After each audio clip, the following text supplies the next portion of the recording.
በስመ አብ ወወልድ ወመንፈስ ቅዱስ አሐዱ አምላክ አሜን።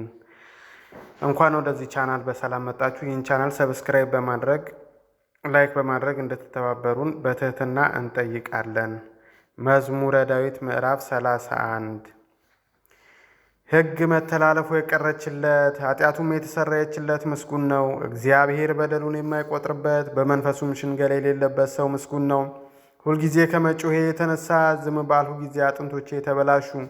በቀንና በሌሊት እጅህ ከብዳብኛለችና ቀዝቃዛውም ሰውነቴ ለጋለ ትኩሳት ተለወጠ። ኃጢአቴን ለአንተ አስታወቅሁ፣ በደሌንም አልሸፈንሁም።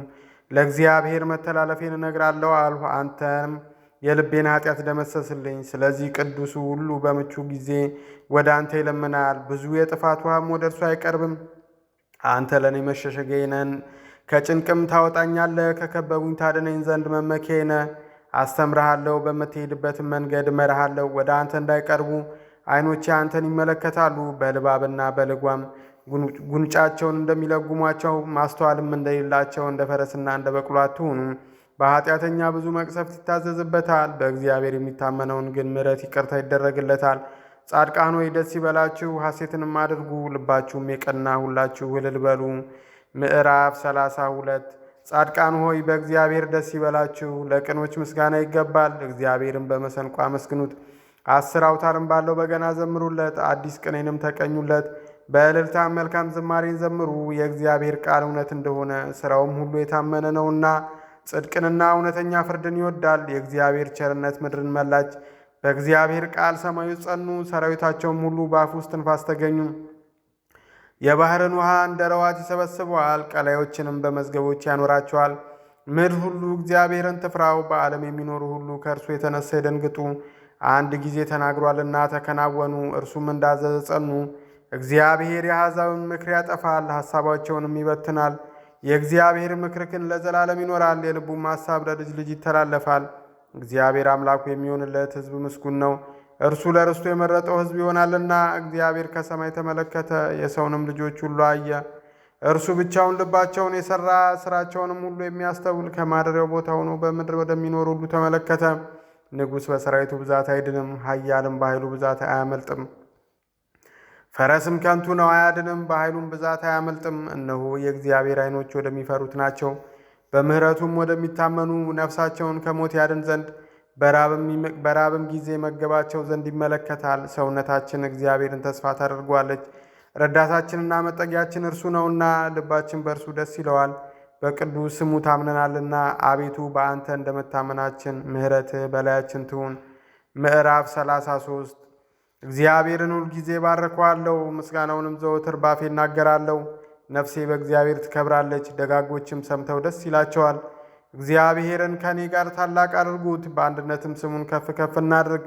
እግዚአብሔርን ፈለግሁት መለሰልኝም፣ ከመከራዬም ሁሉ አዳነኝ። ወደ እርሱ ቅረቡ ያበራላችሁማል፣ ፊታችሁም አይጨልምም። ይህ ችግረኛ ጮኸ፣ እግዚአብሔርም ሰማው፣ ከመከራውም ሁሉ አዳነው። የእግዚአብሔር መልአክ በሚፈሩት ሰዎች ዙሪያ ይሰፍራል ያድናቸውማል። እግዚአብሔር ቸር እንደሆነ እወቁ፣ በእርሱ የሚታመን ሰው ምስጉን ነው። የሚፈሩት አንዳችን አያጡምና፣ ቅዱሳን ሁሉ እግዚአብሔርን ፍሩት። ባለጠጎች ደኸዩ ተራቡም፣ እግዚአብሔርን የሚፈልጉት ግን ከመልካም ነገር ሁሉ አይጎድልባቸውም። እግዚአብሔርን መፍራት አስተምራችሁ ዘንድ ልጆቼ ኑ ስሙኝ። ሕይወትን የሚፈቅድ ሰው ማን ነው? በጎንም ዘመን ለማየት የሚወድ አንደበትህን ክፉ ከመናገር ከልክል፣ ከንፈሮችም ሽንገላን አይናገሩ። ከክፉ ሽሽ፣ መልካምንም አድርግ፣ ሰላምን እሻ ተከተላትም። የእግዚአብሔር ዓይኖች ወደ ጻድቃን ጆሮቹም ወደ ጩኸታቸው ነውና፣ መታሰቢያቸውን ከምድር ያጠፋ ዘንድ የእግዚአብሔር ፊት ክፉን በሚያደርጉ ላይ ነው።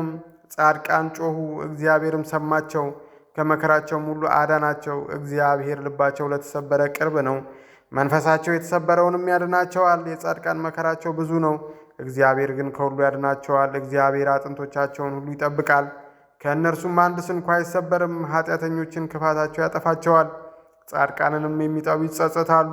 የባሪያዎቹን ነፍስ እግዚአብሔር ይታደጋል፣ በእርሱም የሚያምኑ ሁሉ አይጸጸቱም።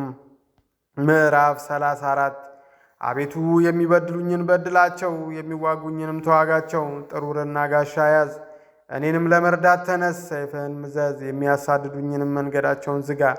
ነፍሴ መድኃኒትሽ እኔ ነኝ በላት። ነፍሴም የሚሹ ሁሉ ይፈሩ ይጎስቁሉም። ክፋትን በእኔ ላይ የሚያስቡ ይፈሩ፣ ወደ ኋላቸውም ይመለሱ። በነፋስ ፊት እንዳለ ትቢያ ይሁኑ። የእግዚአብሔርን መልአክ ያስጨንቃቸው። መንገዳቸው ዳጥና ጨለማ ይሁን። የእግዚአብሔርን መልአክ ያሳዳቸው። በከንቱ ያጠፉኝ ዘንድ ወጥመዳቸውን አጥምደውብኛልና ነፍሴንም በከንቱ አበሳጭተዋልና። ያላወቁት ወጥመድ ያጥምዳቸው፣ ያጠመዱትም ወጥመድ የያዛቸው። በዚህ ወጥመድ ውስጥ ይውደቁ። ነፍሴ ግን በእግዚአብሔር ደስ ይላታል፣ በማዳኑም ሐሴትን ታደርጋለች። አጥንቶቼ ሁሉ እንዲህ ይሉአል፣ አቤቱ እንዳንተ ማን ነው?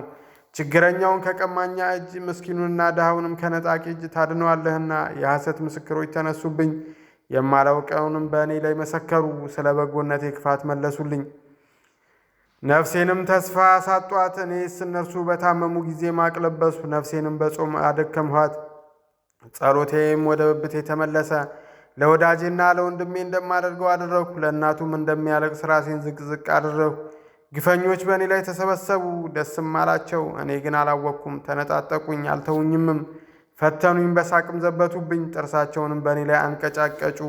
አቤቱ እስከ መቼ ድረስ ታይልኛለህ? ነፍሴን ከክፉ ሥራቸውም ብቸኝነቴንም ከአንበሶች አድናት። አቤቱ በታላቁ ጉባኤ ውስጥ እገዛልሃለሁ፣ በብዙ ሕዝብ መካከልም አመሰግንሃለሁ። በግፍ የሚጠሉኝ በላይ ደስ አይበላቸው፣ በከንቱ የሚጠሉኝም በዓይናቸው አይጠቃቀሱብኝ። ለእኔ ሰላምን ይናገሩኛል፣ በቁጣም ሽንገላን ይመክራሉ።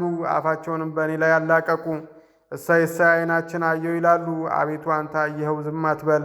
አቤቱ ከኔ አትራቅ። አምላኬ ጌታዬም ወደ ፍርዴ ተነስ። አቤቱ ፍርዴን አድምጥ። አቤቱ አምላኬ እንደ ጽድቅህ ፍረድልኝ። በላይም ደስ አይበላቸው፣ በልባቸው እሰይ እሰይ ነፍሳችንን ደስ ይበላት። ዋጥነውም አይበሉ፣ በመከራዬ ደስ የሚላቸው ይፈሩ፣ በአንድነትም ይጎስቁሉ። በእኔ ላይ የሚታበዩ እፍረትንና ጉስቁልናን ይልበሱ። ጽድቄን የሚወዷት ደስ ይበላቸው፣ ሐሴትን የሚያደርጉ። የባሪያውን ሰላም የሚወድ እግዚአብሔር ዘወትር ታላቅ ይሁን ይበሉ። አንደበቴ ሁልጊዜም ጽድቅህን ምስጋናህንም ይናገራል። ምዕራፍ 35 ኃጢአተኛ በራሱ የሚያስት ነገርን ይናገራል፣ የእግዚአብሔርን ፍርሃት በዓይኖቹ ፊት የለም። በአንደበቱ ሸንግሏልና ኃጢአቱ ባገኘችው ጊዜ ይጠላታል። የአፉ አነጋገር ግፍና ሽንገላ ነው፣ ማስተዋልን በጎ ማድረግንም ተወ። በመኝታው ላይ ሳለ ጠማማነትን አሰበ፣ መልካም ባልሆነች መንገድ ቆሟል። ክፋትን አያልፋትም። አቤቱ ምሕረትህ በሰማይ ነው፣ እውነትህም ወደ ደመናት ትደርሳለች። ጽድቅህም እንደ እግዚአብሔር ተራሮች የመጠቀች ናት፣ ፍርድህም እጅግ ጥልቅ ናት። አቤቱ ሰውንና እንስሳን ታድናለህ። አቤቱ ምሕረትህን እንዴት አበዛህ! የሰው ልጆች በክንፎች ጥላ ይታመናሉ። ከቤትህ ጠል ይጠጣሉ፣ ከተድላህም ፈሳሽ ታጠጣቸዋለህ። የሕይወት ምንጭ ከአንተ ዘንድ ነውና ብርሃንን እናያለን። ምሕረትህን የሚያውቁህ ላይ ጽድቅህንም ልባቸው በቀና ላይ ዘርጋ። የትዕቢት እግር አይምጣብኝ፣ የኃጢአተኞችም እጅ አያውከኝ። አመፃን የሚያደርጉ ሁሉ ከዚያ ወደቁ፣ ወድቀዋል፣ መቆምም አይችሉም። ስብሐት ለአብ ወወልድ ወመንፈስ ቅዱስ ለዓለም ወለዓለመ ዓለም አሜን። ይቆየን። ሰብስክራይብ ላይክ ያድርጉ።